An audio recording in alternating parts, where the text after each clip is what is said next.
వృషభ రాశి వారికి కుటుంబ సమేతంగా కొన్ని ముఖ్యమైన కార్యక్రమాలను చేయగలుగుతారు. ఆచార వ్యవహారాలు, కుటుంబపరమైన అంశాలలో మీరు కాస్తంత క్రమశిక్షణతో కఠినంగా వ్యవహరించే అవకాశం ఉంటుంది. ఇది కొంతమందికి నచ్చకపోవచ్చు. ఈ విషయాలు మినహాయించి ఇతర అంశాలలో మాత్రం సానుకూల మార్పులు ఉంటాయి. విహారయాత్రలకు వెళ్ళాలని, తీర్థయాత్రలు చేయాలన్న ఆలోచనలు కలిసి వస్తాయి. కుటుంబ సమేతంగా కొన్ని మంచి నిర్ణయాలను, ప్రయాణాలను చేయగలుగుతారు. శుభకార్యాలకు సంబంధించిన అంశాలు, వాటి గురించి గల ప్రస్తావన ప్రస్తుతానికి పోస్ట్ పోన్ దిశలో ఉంటాయి.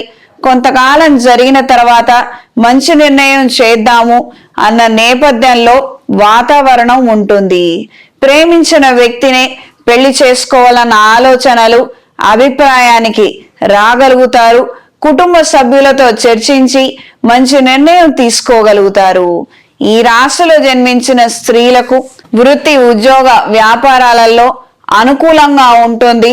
కాస్తంత కార్యాలయంలో టెన్షన్ ఉన్నటువంటి పరిస్థితులు, పరిణామాలు ఉన్నప్పటికీ మీరు ఆశించినటువంటి సెలవులు మీకు దక్కుతాయి. ఏదో చికాకు పడ్డప్పటికీ కూడా యజమాని మీరేదైతే ఆశిస్తున్నారో ఆ నిమిత్తం ఒప్పుకునే విధంగానే ఉంటుంది. ఏదైతే ఉద్యోగం తీసేస్తారేమో, మళ్ళీ ఉండదేమో అన్న అభద్రతాభావం మాత్రం అవసరం లేదు. దూర ప్రయాణాలు అనుకూలంగా ఉంటాయి. భూ సంబంధమైన క్రయ విక్రయాలలో మంచి ఆదాయాన్ని పొందగలుగుతారు.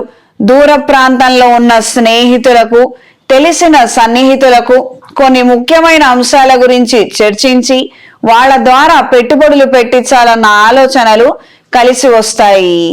ఈ రాశిలో జన్మించిన వారికి ఈ వారం కలిసొచ్చే రంగు ఎరుపు, కలిసొచ్చే దిక్కు పడమర, కలిసొచ్చే సంఖ్య 5.